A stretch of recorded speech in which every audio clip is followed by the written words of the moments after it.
আসসালামু আলাইকুম রহমতুল্লাহ। আজকে আমরা আমাদের খামারের গরুগুলাকে বাদলা রোগের ভ্যাকসিন করে দেব। বাদলা রোগের ভ্যাকসিন মূলত আমি সরকারিটা করি।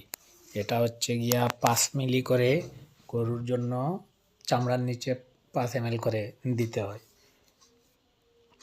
আমরা আমাদের যে বাছুরগুলো আছে 3 মাস থেকে 2 বছরের নিচে সব বাছুরগুলাকে বাদলার ভ্যাকসিন করে দেব।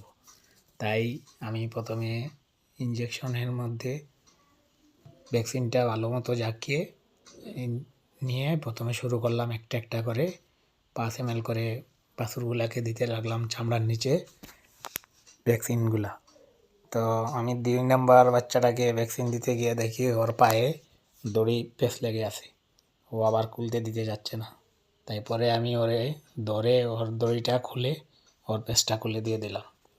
তারপর আমি একে একে সবগুলারে ভ্যাকসিন করে নিলাম। আমরা মূলত 3 মাসের উপরে যে বাছুরগুলো আছে আর 2 বছরের নিচে এইগুলারে বাদলা রোগের ভ্যাকসিনটা দিয়ে থাকি। বাদলা রোগের ভ্যাকসিনটা করা অত্যন্ত জরুরি, কারণ এই রোগ হলে আমাদের এই রোগের এত চিকিৎসা নেই।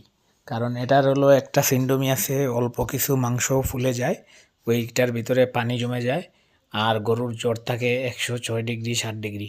পরে দেখা যায় ওইটা একসময় জ্বরের মধ্যে স্ট্রোক করে মারা যায়। বাদলা রোগে আক্রান্ত হলে বাছুরগুলা আর বাঁচানো পার্সেন্ট খুব কম, 1-2% থাকে, আর নাহলে বাঁচেই না।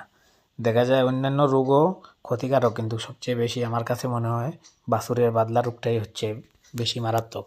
এটা আমরা বছরে একবার করে থাকি। আপনারাও চাইলে আপনাদের খামারে যে বাছুরগুলো আছে সবগুলারে বাদলার ভ্যাকসিন করে নেবেন। সবাই ভালো থাকবেন। আসসালামু আলাইকুম।